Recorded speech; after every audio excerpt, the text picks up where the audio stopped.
जय महाराष्ट्र। आता आशिष कुरेशी यांचं माझा ठाकरेंना सवाल आहे असं म्हणणारं स्टेटमेंट ऐकलं, खरं तर स्टेटमेंट ऐकून मला हसायलाच आलं।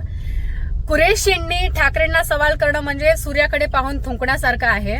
चला, तुम्ही ठाकरेंना प्रश्न केलात आणि आम्ही कार्यकर्ते आहोत तुम्हाला उत्तर देण्यासाठी।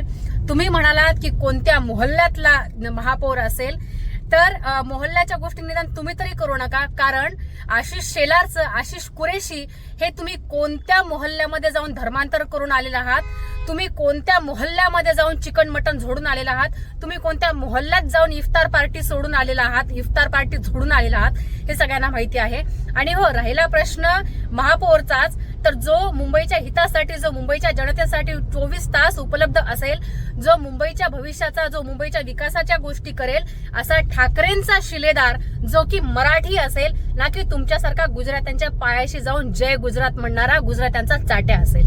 कसं आहे आशिष कुरेशी, तुम्ही तुमचं जे काही थोतांड वागणं आहे ते महाराष्ट्राच्या समोर, मुंबईच्या समोर आणत राहा आणि त्याला आम्ही तुमच्याच भाषेमध्ये प्रत्युत्तर देत आम्हाला तुमचा थोतांडपणा पुन्हा एकदा महाराष्ट्राच्या समोर आणायला, मुंबईच्या समोर आणायला तुम्ही आम्हाला मदत करा।